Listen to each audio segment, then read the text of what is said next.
आज मैं शादी करके बहुत ही खुश था क्योंकि आज मेरा सपना पूरा हुआ था। मेरी माँ ने मेरे लिए एक लड़की पसंद की थी क्योंकि मुझे अपनी माँ पर बहुत ही विश्वास था कि वो मेरे पसंद की ही लड़की चुनेगी। शादी के पहले मैंने अपनी पत्नी का चेहरा नहीं देखा था और फिर सुहाग रात के समय जब मैं अपनी आंखों में हजारों सपने लिए कमरे में पहुंचा तो मेरी पत्नी घूंघट ओढ़े हुए बैठी थी। मैं पूरे जोश में था और अपने आप को काबू करके रखा हुआ था, परंतु जैसे ही मैंने उसका घूंघट उठाया मेरे अंदर से चीख निकल गई और मैं चिल्लाता हुआ दौड़कर उस कमरे से बाहर निकल आया क्योंकि मेरा नाम मोहन है। मैं देखने में बहुत ही सुंदर, स्मार्ट और पढ़ा लिखा लड़का था। मैं फ्रांस में काम करता था, परंतु मेरी माँ को मेरी शादी की जल्दी थी क्योंकि वह घर में अकेले रहती थी और अब उनकी उम्र भी हो चुकी थी। मैं चाहता तो विदेश में किसी सुंदर लड़की के साथ शादी कर सकता था, परंतु मुझे इंडियन लड़की ही पसंद थी और मैं चाहता था कि मेरे लिए लड़की मेरी माँ पसंद करे, क्योंकि जब मेरे पापा बचपन में ही मुझे और मेरी माँ को छोड़कर इस दुनिया से चले गए थे, तब मेरी माँ ने अपनी हर सुख सुविधा को नजरअंदाज करके मेरी परवरिश में कोई कमी नहीं छोड़ी थी और मुझे इस लायक बनाया कि आज मैं अच्छा पैसा कमाकर एक अच्छी जिंदगी जी रहा था। मुझे हमेशा से एक गोरी, सुंदर, स्मार्ट लड़की की चाहत थी। मैं हमेशा सपना देखा करता था कि कोई हुस्न की परी मेरे साथ इश्क लड़ाती है और मैं उसे अपने बाहों में लेकर ढेर सारा प्यार करता हूँ और फिर मेरा सपना टूट जाता था। मेरे दिल और दिमाग में सुंदर लड़की की छवि छप गई थी। मैंने अपने दिल की बात अपनी माँ को बताई और कहा, आप मेरे लिए इसी टाइप की लड़की ढूंढो। मुझे अपने माँ पर भरोसा था। कुछ दिनों बाद एक दिन मैं ऑफिस में काम कर रहा था तो मेरी माँ ने मुझे बताया कि मैंने तुम्हारे लिए लड़की पसंद कर ली है। मैं बहुत खुश हो गया और खुशी के मारे फूले नहीं समा रहा था, परंतु हमारे घर में यह परंपरा थी कि शादी से पहले मैं लड़की को नहीं देख सकता था। परंतु मेरी माँ ने मेरे लिए लड़की देखी थी तो मुझे पूरा विश्वास था कि जिस तरह से मेरी चाहत है वो लड़की भी उसी टाइप की होगी। जब से मेरी शादी ठीक हुई थी मैं बस उस लड़की के ही ख्यालों में डूबा रहता था। कभी मैं मन ही मन उसके बारे में सोचकर मुस्कुराता तो कभी कभी उसके बारे में ज्यादा सोच लेने के कारण मेरे जज्बात भी मेरे बस में नहीं रहते थे और मेरे अंदर एक लहर सी दौड़ने लगती थी। मैं बेसब्री से अपनी शादी का इंतजार कर रहा था और फिर शादी की तारीख आ गई। मैंने अपनी सुहाग रात के लिए पूरी तैयारी कर ली थी। मैंने शादी की रात अपनी पसंद के गिफ्ट पत्नी को देने के लिए खरीदे थे। एक हीरे का पेंडेंट जिसे मैं अपनी और अपनी पत्नी का फोटो रख सकता और एक बहुत ही सुंदर लाल कलर की नाइट गाउन भी मैंने अपनी पत्नी के लिए खरीदा था। अब मेरा यह ख्वाब बन चुका था कि जल्द से जल्द मेरी पत्नी यह नाइट गाउन पहनकर मेरे सामने आ जाए और मैं उसे अपने आगोश में भरकर इतना प्यार करूं कि शायद ही किसी से क्या होगा। मेरी आंखों से तो नींद गायब ही हो गई थी और दिन मेरे कांटे नहीं कट रहे थे। मैं बिना उसे देखे मजनू बन गया था और फिर कुछ दिनों के बाद मेरी शादी के दिन आ गई। मेरी शादी के समय वो लड़की जिसका नाम काजल था घूंघट ओढ़ मेरे बगल में ही बैठी थी। मैं उसको निहारने की पूरी कोशिश कर रहा था, परंतु उसने अपने पूरे बदन को लहंगा और चुन्नी से ढक कर रखा था। फिर भी मैं बहुत ही खुश था और अंदर ही अंदर अपने आप में मुस्कुरा रहा था क्योंकि अब मेरी इंतजार की घड़ियां समाप्त होने वाली थी। कुछ घंटे के अंदर ही हमारी शादी हो गई और फिर मेरी पत्नी विदा होकर मेरे साथ मेरे घर आ गई। माँ ने मेरी पत्नी को मेरे कमरे में पहुंचा दिया था और मुझे थोड़ी देर के बाद आने के लिए कहा था। मुझसे तो अब इंतजार ही नहीं हो रहा था, परंतु फिर भी मैं अपनी माँ की बात को टाल नहीं सकता था क्योंकि मैं अपनी माँ से बहुत ही प्यार करता था और मेरा इस दुनिया में मेरी माँ के अलावा और कोई नहीं था। मैं छोटी से छोटी और बड़ी से बड़ी बातें अपनी माँ के साथ शेयर करता रहता था। कुछ देर बाद ही मेरी माँ मेरे पास आई और बोली कि अब तुम अपने कमरे में जाओ, और फिर वो भी अपने कमरे में चली गई। मैं अपने हाथों में गिफ्ट का पैकेट लिए हुए कमरे के अंदर पहुंचा। मैंने अपने पूरे कमरे को गुलाब के फूलों से सजाया था और जगह जगह पर मैंने रंग बिरंगे कैंडल भी लगवाए थे। पूरे कमरे में गुलाब की खुशबू महक रही थी और रंग बिरंगे कैंडल से निकलती हुई रोशनी पूरे कमरे में चमक रही थी। मैंने इस रात को यादगार बनाने में कोई भी कमी नहीं छोड़ी थी क्योंकि यह मेरा सपना था जो कि अब पूरा होने वाला था। मैंने अपनी गिफ्ट को अपने ओठों से चूम लिया था, जो कि अब मैं अपने हाथों से अपनी पत्नी को पहनाने वाला था। मैं आस्ते आस्ते बेड के पास पहुंचा तो मैंने देखा कि मेरी पत्नी पलंग के बीचों बीच में लाल कलर की चुन्नी ओढ़े हुए बैठी थी। मैं उसके पास जाकर चुपचाप बैठ गया। पहले तो मैंने उसे गौर से निहारा। मेरा दिल अब मेरे काबू में न रह गया था। फिर भी मैंने अपने आप में संयम बनाए रखा, क्योंकि मैं किसी चीज में जल्दीबाजी नहीं करना चाहता था। अब मैं अपनी चांद का दीदार करने के लिए बेताब हो रहा था। और फिर मैंने बड़े प्यार से अपनी पत्नी के सर पर से हल्के हाथों से उस चुन्नी को हटाया, जिसमें उसका चांद जैसा मुखड़ा छुपा हुआ था। मैं उसे एक जरा भी कष्ट नहीं देना चाहता था। मैं नहीं चाहता था कि मेरी पत्नी को मेरे कारण किसी भी तरह का कष्ट हो। इसलिए मैंने आहिस्ता आहिस्ता उसके घूंघट को उठाया, और फिर जैसे ही मेरी नजर मेरी पत्नी के चेहरे पर पड़ी, मैं तो उसे देखता ही रह गया। मेरी आंखें फटी की फटी और मुंह खुला का खुला रह गया। मेरे मुंह से कोई आवाज ही नहीं निकल रही थी। मुझे ऐसा लगने लगा कि मैं कोई भयानक सपना तो नहीं देख रहा हूँ। और फिर उसको देखकर मैंने इतनी जोर से चीख मारी कि मेरा कलेजा ही कांप गया। मैंने देखा कि मेरे सामने चांद नहीं, बल्कि कोयले की राख की मूरत बनकर बैठा दिया गया था। वह लड़की एकदम से कोयले के समान काली थी। उसके चेहरे पर मुझे सिर्फ उसके दांत ही दिख रहे थे, जो कि मोतियों की तरह चमक रही थी। उसका पूरा शरीर हड्डी का ढांचा नजर आ रहा था। और फिर जब मैंने उसके हाथ की तरफ अपनी नजर घुमाई तो वह मुझे बिल्कुल काली नजर आई। मैं बस उसे देखे जा रहा था। मुझे समझ में नहीं आ रहा था कि यह मेरे साथ क्या हुआ। कहीं गलत लड़की तो मेरे साथ दुल्हन बनकर नहीं आ गई। मैंने उससे कहा, तुम कौन हो? तो वह बोली, मैं आपकी पत्नी काजल हूँ। मैंने कहा, अपने मुंह से पत्नी के नाम दोबारा मत लेना, नहीं तो तुम मुझसे बुरा कोई नहीं होगा। और फिर मैं उसे बिना कुछ बोले उसके लिए जो मैंने बहुत ही प्यार से गिफ्ट लाए थे उसे मैंने कमरे में फेंक दिया। अब मुझे उस गिफ्ट से भी नफरत होने लगी थी। न जाने कितने दिनों से उस गिफ्ट को देखकर मेरे मन में क्या क्या चल रहा था। आज सब चूर चूर हो गया। और फिर मैं वहां से दौड़ता हुआ अपनी माँ के कमरे में आ गया। अब मैं अपनी माँ से बहुत ही नाराज था। मैंने बिल्कुल नहीं सोचा था कि मेरी माँ मेरे साथ यह करेगी। उन्होंने मेरे सारे अरमानों को मिट्टी में मिलाकर रख दिया था। मेरे आंखों से आंसू बहते जा रहे थे। और फिर मैंने गुस्से में आकर माँ से कहा, आपने मेरे साथ ऐसा क्यों किया? आपने मेरी शादी उस काली कलुट्ठी हड्डी की ढांचे वाली लड़की के साथ क्यों कर दी? उसका तो न चेहरा सुंदर है और न ही उसकी जिस्म।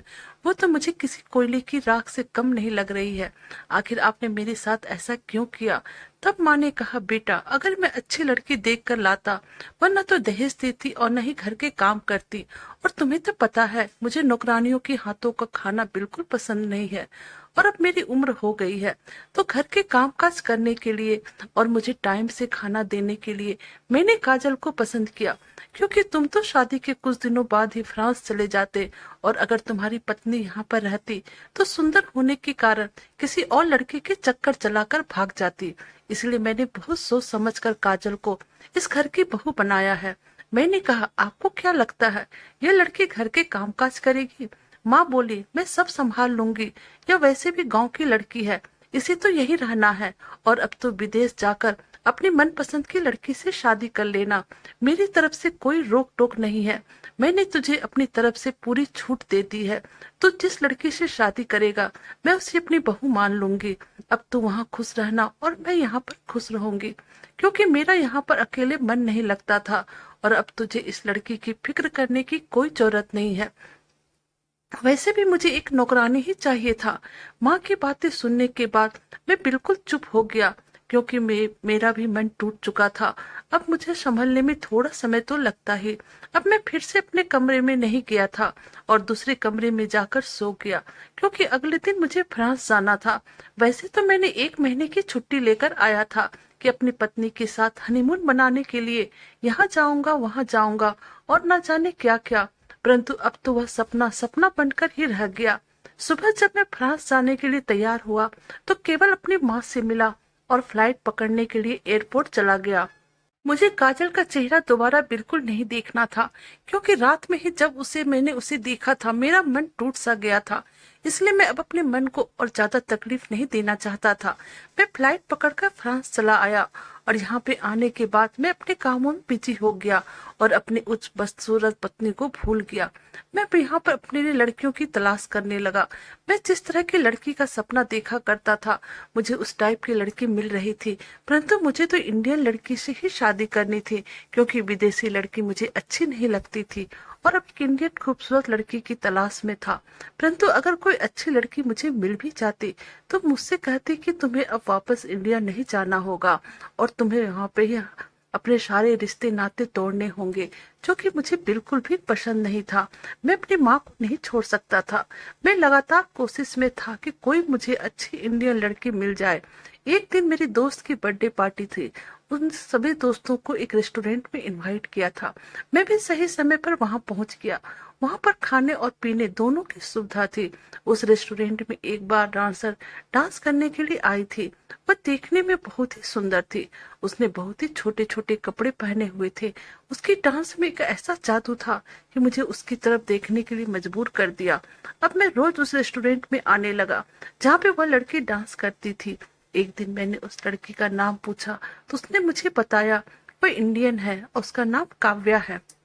जब वह डांस करती रहती तो मैं उसे देखता रहता था। उसके आने से रेस्टोरेंट में काफी भीड़ बढ़ गई थी, परंतु उसमें एक बात थी कि वो अपने चेहरे पर हमेशा नकाब डाली रहती थी। मुझे सिर्फ उसकी आंखें ही दिखती थी और बाकी का चेहरा उसका ढका होता था, परंतु उसकी आंखों में वह कशिश थी कि मैं उसकी तरफ खींचा चला जा रहा था। अब एक दिन भी अगर मैं उस रेस्टोरेंट में नहीं जाता और उससे बातें नहीं करता तो मेरा मन नहीं लगता था। मुझे अब ऐसा लगने लगा था कि मैं हमेशा उसे देखते रहूं और पता नहीं क्यों अब मुझसे उससे प्यार हो गया था। उसकी आंखों में वह जादू था कि मुझे वह अपना दीवाना बना चुकी थी। उसकी अदाएं देखकर मेरे होश उड़ जाते थे। न जाने वो लड़की कहाँ से आती थी और कहाँ चली जाती थी। मैं जब भी उस रेस्टोरेंट में जाता तो बार में बैठकर घंटों पीता रहता और उसका डांस देखा करता था, और जब भी मुझे मौका मिलता मैं उससे बातें भी कर लिया करता था। एक दिन मैंने उससे कहा कि काव्या, तुम मेरे साथ मेरे घर चलो, परंतु वह मुझसे बोली, मैं तो आपको जानती भी नहीं हूँ, मैं आपके घर कैसे जा सकती हूँ। उसकी आवाज में भी उतनी ही मिठास थी जैसे कि कोयल में होती है। उस रात मैंने बहुत शराब पी रखी थी और अपने पैरों से मुझे चला भी नहीं जा रहा था। कुछ देर मुझे यूं ही देखने के बाद काव्या मेरे पास आई और मुझे बोली कि चलिए मैं आपको आपके घर छोड़ देती हूँ। मैं तो यही चाहता था कि काव्या मेरे साथ मेरे घर आए। मैं खुशी खुशी तैयार हो गया और फिर काव्या मुझे अपनी बाहों में पकड़कर और सहारा देकर मेरे घर तक छोड़ने आई। आज उसे मुझे इस तरह से छूना मेरे शरीर में एक नई तरंग छेड़ रही थी। मुझे ऐसा लगने लगा कि मैं काव्या को अपनी बाहों में भरकर अनगिनत प्यार करूं, क्योंकि मैं तो प्यार उससे करने ही लगा था। परंतु मैं अपने दिल की बात उससे ना कहे थे, लेकिन मैं जल्दीबाजी नहीं कर सकता था, क्योंकि मुझे यह भी डर था कि कहीं मेरी इस हरकत से काव्या नाराज ना हो जाए और मुझे छोड़कर न चली जाए। जब वह मुझे संभाल कर मेरे घर तक लेकर आई तो मैंने उसे अंदर आने को कहा। मेरा घर एक कमरे का बना हुआ था। इस कमरे में मेरी किचन भी थी। उस रात मैं नशे में भी था तो काव्या मुझसे बोली, आज आप बहुत ही नशे में हैं, सो मैं आज आपको छोड़कर नहीं जाऊंगी। आज रात मैं भी यहीं पर रुक जाती हूँ। मैं ये सुनकर खुश हो गया और फिर मैं सोचने लगा कि आज रात मैं काव्या को अपने दिल की बात कहूंगी कि मैं उसके लिए क्या सोचता हूँ। मैं उसे दिलो जान से प्यार करने लगा हूँ, परंतु मैं जैसे ही उसे कुछ कहता इससे पहले ही नशे के कारण मैं बेहोश हो गया। और फिर सुबह जब मेरी आंखें खुली तो काव्या जा चुकी थी। अब तो मैं रोज रात ही उस रेस्टोरेंट में जाता और ज्यादा नशा करके वहीं पर रहता और फिर काव्या मुझे ड्रॉप करने के लिए आती। रात में मेरे घर में ही रुक जाती थी। जब मैं नशे में नहीं रहता था तो वह मेरे घर नहीं आना चाहती थी, लेकिन मैं चाहता था कि काव्या के पास अधिक से अधिक समय रहूं और इसलिए मैं रोज जानबूझकर ज्यादा नशा करने लगा था। और इस बहाने काव्या थोड़ी देर ही सही परंतु मेरे साथ रहती थी और रोज मुझे घर छोड़ने के लिए आती थी और रात में वहीं पर रुक जाती थी। एक दिन मैंने अपने एक दोस्त से कहा कि काव्या के बारे में बात की तो उसने बताया वह मुझे अच्छी लगती है। तो मेरे दोस्त ने कहा, लेकिन वह लड़की तो शादीशुदा है। यह बात सुनकर मैं चौंक उठा, क्योंकि मैं तो उसके प्यार में पागल हो गया था और मैं उसे दिलो जान से प्यार करने लगा था। मैंने उससे पूछा, तुम्हें यह किसने बताया कि वह शादीशुदा है? मेरे उस दोस्त ने कहा कि काव्या मुझे भी बहुत अच्छी लगती थी। सो एक दिन मैंने काव्या के सामने प्रपोज किया। तभी उसने मुझे यह बात कही कि वह शादीशुदा है और उसका पति इंडिया में है। यह बात सुनना था कि मुझे तो हैरत का ठिकाना ही ना रहा। मैं ये सोचने लगा कि अगर वह शादीशुदा है तो फिर हर रात मेरे साथ कैसे चली आती है। फिर मैं सोचने लगा कि रात में तो मैं नशे में होता हूँ, तो कहीं काव्या रात के वक्त मेरा फायदा तो नहीं उठाती है। क्यों, मुझे तो कुछ होश नहीं रहता है। मुझे ऐसा लगता है कि मुझे देखकर काव्या रात में मेरे साथ मजे करती है। अब मेरा दिल पूरी तरह से टूट चुका था। शादी के नाम सुनकर मुझे गुस्सा आने लगता था। फिर मैं उसी दिन से काव्या के सारे रिश्ते नाते तोड़ लिए और कुछ दिनों बाद काव्या ने भी वहां पर काम करना छोड़ दिया। अब मेरा मन यहाँ पर नहीं लगता था, फिर भी मुझे काम करना था, इसलिए यूं ही दिन बीतते गए। मैं बीच बीच में उस रेस्टोरेंट में जाता भी था, पर मुझे काव्या कहीं नजर नहीं आती थी। अब मुझे अपने घर की याद आने लगी थी, तो मैंने सोचा कुछ दिन मैं अपनी माँ के पास रहकर आता हूँ और थोड़ा अपना देश जाऊंगा तो मेरा मन भी लग जाएगा। मैं घर आकर अपनी माँ से मिला। फिर मैं अपनी माँ से पूछा, माँ काजल कहाँ पर है।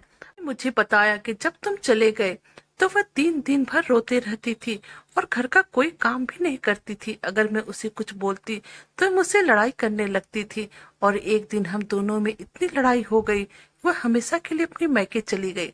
मैंने सोचा इतना सब कुछ हो गया और मुझे पता ही नहीं। फिर माँ ने मुझसे कहा, जाओ जाकर उसे अपने मायके से ले आओ, क्योंकि मैं घर का काम करके थक चुकी हूँ और अब मुझसे ये सारे काम नहीं होते हैं। मैं अपनी माँ की बात को नहीं टाल सकता था और फिर ना चाहते हुए भी माँ के लिए मुझे अपने ससुराल जाना पड़ा। वहां पर जाने के बाद काजल के भाई ने मेरा रास्ता रोक लिया और उसने मुझसे कहा कि मैं तुम्हें तुम्हारी पत्नी से मिलने नहीं दे सकता हूँ, क्योंकि तुम तो मेरी बहन को शादी की रात ही छोड़कर भाग गए थे। यहाँ पे क्या लेने आए हो। मैंने उसके भाई के सामने बहुत ही हाथ जोड़े और उनसे कहा, एक बार बस मुझे काजल से मिलने दो। और फिर जब मैं उनसे मिला तो फिर मैंने देखा काजल 8 महीने की गर्भवती थी। उसका पेट बहुत ही बड़ा हुआ था। वह 8 महीने की प्रेग्नेंट थी। मैंने जैसे उसे इस रूप में देखा, मेरे तन बदन में आग लग गई। मैंने उससे कहा, तुम जैसी बच्चलर औरत न जाने कहाँ मुंह काला करके यहाँ पर बैठी हो। और फिर न जाने मैंने उसे क्या क्या कहा और उसे बहुत ही बुरा भला कहा। काजल चुप रही, परंतु उसके बाद काजल ने जो बात बोली उसे सुनकर तो मेरे को और भी ज्यादा गुस्सा आया और मैंने उससे कहा, अपना मुंह बंद रखो और दोबारा से यह बकवास करने की गलती मत करना। परंतु वह बोले जा रही थी कि मेरे पेट में जो बच्चा है वह तो आपका ही है। मैंने उसे कहा, तुम मजाक कर रही हो क्या। 3 साल तक तो इंडिया में पड़ी हुई थी और मैं विदेश में था, तो फिर यह बच्चा मेरा कैसे हो गया। मुझे ज्यादा सीखने की जरूरत नहीं है। और मैं काजल को लेकर अपने साथ घर चला आया। परंतु यहाँ पर आने के बाद पड़ोस वाले सभी लोग ताना मारने लगे कि तुम्हारी पत्नी ने ना जाने अकेले में किसके साथ अपना मुंह काला किया है। मेरी माँ कहने लगी, एकदम से बदचलन औरत है, ना जाने किसका पाप अपने पेट में लिए पाल रही है और अब अपना यह पाप हम लोगों के माथे पर मेड़ना चाहती है। फिर काजल ने मुझसे कहा, अगर आपको विश्वास नहीं हो रहा है तो डीएनए टेस्ट करवा कर देख लेना, चल जाएगा। और फिर अब 1 महीने के अंदर ही डिलीवरी भी हो गई। परंतु मैं अपनी पत्नी से बातें नहीं करता था। एक तो वह मुझे पहले भी पसंद नहीं थी, ऊपर से उसने अपने आप को कलंकित कर रखा था। अब तो वह मेरी नजर में और भी गिर चुकी थी। मैं दूसरे कमरे में सोता था और मैं अब उसका और मुंह भी नहीं देखना चाहता था। मुझे इस बच्चे से भी कोई लगाव नहीं था। मुझे हर समय लगता था, पता नहीं मेरी पत्नी ने किसके साथ रात बिताई होगी। और जब भी मैं उससे पूछने की कोशिश करता, वह बस मुझसे एक ही बात कहती थी कि आपको विश्वास नहीं है तो आप डीएनए टेस्ट करवा लो, दूध का दूध और पानी का पानी हो जाएगा। और फिर अपनी पत्नी के कहने पर जब मैंने डीएनए टेस्ट करवाया तो मैं चौंक उठा, क्योंकि डीएनए टेस्ट में यह जो बच्चा था वो मेरा ही था। मैं दूसरे शहर के 2-3 अस्पताल में फिर से डीएनए टेस्ट करवाया, परंतु बार बार एक ही रिपोर्ट आ रही थी। मेरा कैसे हो सकता था, मुझे यकीन नहीं आ रहा था, क्योंकि मैं तो काजल को कभी छुआ भी नहीं था। मैं तो शादी की रात बिना कुछ किया ही चला गया था। मुझे अभी यकीन नहीं हो रहा था, इसलिए मैं अपनी पत्नी और बच्चे से हमेशा दूर रहता था। एक दिन काजल बोली, अगर आप मुझसे प्यार नहीं करते हैं और इस बच्चे को अपना नहीं सकते हैं तो फिर मैं यहाँ रहकर क्या करूंगी। लेकिन यह बच्चा आपका है, इसलिए मैं इसे अपने साथ लेकर नहीं जाऊंगी। और फिर वह बच्चा मेरे पास रखकर अपने मायके चली गई। अब बच्चा भूख से तड़पने लगा और रोने लगा। उसे रोता हुआ देखकर मुझे बहुत गुस्सा आता था। उसके कारण मैं सो नहीं पाता था और ना ही कोई काम कर पा रहा था। मेरी माँ तो इतनी परेशान हो गई कि वह बोली कि अब यह बच्चा तुम ही संभालो, संभाले जाएंगे। और यह कहकर माँ अपने भाई के यहाँ रहने चली गई। अब मैं और भी परेशान रहने लगा, परंतु मैं उसे रोता हुआ भी नहीं छोड़ सकता था, क्योंकि वह तो एक नवोद बच्चा था। अब उसे जब भी भूख लगती, मैं उसे बोतल से दूध पिलाने लगा, और जब वह अपने कपड़े गीले करता, मैं उसके नैपकिन बदलने लगा था। अब आहिस्ता आहिस्ता मुझे उस बच्चे से प्यार होने लगा था। उसकी क्यूट सी हंसी, उसकी चमकती आंखें और प्यारी सी ओठ मुझे अपनी तरफ आकर्षित करने लगा था। और फिर आहिस्ता आहिस्ता मैं उस बच्चे को इतना प्यार करने लगा कि अब मैं उसे अपने से दूर नहीं करना चाहता था। मैं हमेशा उसे गोदी में लिए रहता था और कभी कभी पार्क में ले जाकर घुमाकर आता था, परंतु फिर भी मुझे यह सच्चाई जाननी थी, आखिर यह बच्चा मेरा कैसे है। और यह राज जानने के लिए मैं अपनी पत्नी के मायके चला गया कर उससे माफी मांगने लगा, और मैंने उससे कहा, मैं तुम्हें जो भी कहा तुम मुझे माफ कर दो, और तुम मुझे सच्चाई बताओ, आखिर हमारे बीच रिश्ता कब बना था, मैं आया। तुम्हें अपने इस बच्चे की कसम, क्योंकि अगर जब तक मैं सच्चाई नहीं जान लेता मेरे दिल को चैन नहीं मिलेगी। और मुझे ऐसा लग रहा है कि सच्चाई ना जानने के कारण कहीं मेरे साथ कुछ ऐसा ना हो जाए। मैं अपने पति के सामने आंखों में आंसू लिए खड़ा था, और फिर मेरी पत्नी ने जो बात मुझे बताई उसे सुनकर मुझे होश ही नहीं रहा, और अपने कानों पर यकीन नहीं हुआ। जो मैंने सुना क्या वो सच था? फिर वह बोली, विदेश में तुम जिस रेस्टोरेंट में रात में आते थे और वहां पे जो बार डांसर तुम्हें मिली थी, वह कोई और नहीं बल्कि मैं ही थी। हम दोनों ने कई रातें एक दूसरे के साथ बिताई है, क्योंकि तुम हर रात बहुत ही नशा में रहते थे, इसलिए तुम्हें सुबह कुछ भी याद नहीं रहता था, और तुम्हें मेरा चेहरा भी बिल्कुल याद नहीं रहता था। पहले जब तुम नशा करते थे और मैं तुम्हें घर छोड़ने जाती, तो फिर मैं तुम्हें घर पहुंचाकर चली आती थी। बात ही काफी था, क्योंकि मैंने शादी के दिन ही पूरे तन मन से तुम्हें अपना पति मान लिया था। परंतु सुहाग रात की रात जब तुम मुझे छोड़कर चले गए, जिसमें कि मेरी कोई गलती नहीं थी, अगर मुझे पहले पता होता कि तुम्हें सुंदर लड़की पसंद है, तो मैं कभी भी तुमसे शादी करने के लिए हाँ नहीं करती। एक दिन जब तुम रेस्टोरेंट में आए और मैं डांस कर रही थी, तो मुझे लगा कि तुम मुझसे कुछ कहना चाहते हो, परंतु अत्यधिक भीड़ होने के कारण मेरी तुमसे बात ना हो पा रही थी। तुमने उस रात अधिक पी ली थी और तुम्हारे कदम लड़खड़ा रहे थे। मैं जब तुम्हें छोड़ने के लिए तुम्हारे घर आई, तो रास्ते में अचानक से बहुत तेज बारिश होने लगी, पूरी तरीके से भीग गए। और जब हम लोग घर आए तो भीगने के कारण मुझे ठंड भी लगने लगी। फिर तुमने मुझे पहनने के लिए अपने कपड़े दिए और तुम भी अपने कपड़े बदलने लगे। बारिश थी कि रुकने की नाम ही नहीं ले रही थी, और मुझे अपने कपड़े भी सुखाने थे। ठंड से बचने के लिए मैं आग जलाई, और फिर आग के पास बैठकर मैं अपने कपड़े सुखा रही थी और अपने आप को राहत पहुंचा रही थी कि अचानक से तुम मेरे करीब आए। मुझे तो लगा कि तुम कपड़े बदलकर सो गए हो, परंतु जब तुमने मेरा चेहरा देख लिया, मैं डर गई और मुझे लगने लगा अब पता नहीं क्या होगा। परंतु अचानक से मैंने देखा कि तुम्हारी आंखों में अजीब सा नशा था। दोनों हाथों से मेरे चेहरे को अपने करीब लाकर मुझसे कहने लगे कि काव्या, मैं तुमसे बहुत ही प्यार करता हूँ। मैं कितनी बार तुमसे यह बात कहने की कोशिश कर रहा था, पर तुम्हें कहीं नहीं पाया। अब मैं तुम्हारे बिना नहीं रह सकता हूँ और मैं तुमसे शादी करना चाहता हूँ। तुम्हें पता नहीं है कि मेरे दिल में तुम्हारे लिए क्या है। तुम ही मेरी आखिरी मंजिल हो। तुम मेरी आंखों में गौर से देखो कि मैं तुम्हारे लिए कितना तड़प रहा हूँ। और फिर तुमने अपने ओठों से मेरे चेहरे को चूम लिया। मुझे और क्या चाहिए था? मैं तो कब से तुम्हारी प्यासी थी, परंतु मैं कब से तुम्हारी नशा में थी।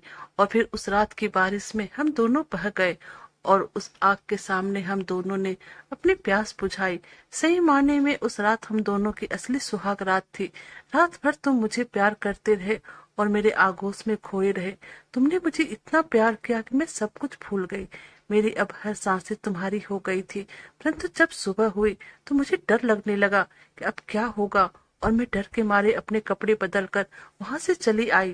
परंतु दूसरी रात भी जब तुम उस बार में आए और मुझे देखकर मुस्कुराए, तो मैं समझ गई नहीं है हमारे बीच क्या हुआ था वह भी याद नहीं है, और तुम्हें मेरा चेहरा भी याद नहीं है। उसके बाद हर रात मैं तुम्हें तुम्हारे घर छोड़ने के लिए जाती थी और पूरी रात तुम्हारे बाहों में गुजारती थी, और नशा में रहने के कारण तुम्हें कुछ भी याद नहीं रहता था। और फिर इसी तरह कुछ दिनों के बाद मुझे पता चला कि मैं तुम्हारे बच्चे की माँ बनने वाली हूँ। मैं उस वक्त का इंतजार करने लगी कि तुम्हें अपनी सच्चाई बता दूं। उसने मेरे साथ जबरदस्ती करने की कोशिश की और मुझे धमकी दिया कि वह मुझे इस बार से निकलवा देगा और गलत इल्जाम लगाकर मुझे हवालात में पहुंचा देगा। मैं इतनी डर गई कि रातों रात मैं वहां से भागकर इंडिया चली आई। और फिर इसी तरह जब 8 महीने गुजर गए, तब अब तुम मेरे पास आए हो, परंतु क्यों मुझे उसकी किसी बात पे यकीन नहीं आ रहा था। मुझे लग रहा था कि वो कोई कहानी बता रही है। और फिर काजल तुरंत समझ गई कि मेरे मन में क्या चल रहा है। इसलिए यहाँ पर बैठो, मैं अभी आई, और यह कहकर वह कमरे के अंदर चली गई। और फिर उसने वही बार वाले कपड़े पहनकर मेरे सामने आ गई। उसे देखकर तो मेरी आंखें फटी की फटी रह गई। ये तो बिल्कुल वही लड़की थी जिससे कि मैं सच्चा प्यार करता था, और अब मुझे अपनी गलतियों का एहसास हो रहा था। मैंने उससे माफी मांगी और उससे कहा, तुम मेरे साथ घर चलो, क्योंकि मुझे अपनी गलती का एहसास हो चुका है। और फिर मैं उसे अपने बच्चे को लेकर घर आ गया, और अब मैंने दोबारा फ्रांस जाने का विचार छोड़ दिया और यहीं पे खुशी खुशी अपने परिवार के साथ रहने लगा। हमारी यह कहानी, प्लीज आप हमें कमेंट कीजिएगा। अगर आप हमारे चैनल पर नए हैं, हमारी वीडियो को लाइक, सब्सक्राइब और शेयर कीजिएगा। Thank you.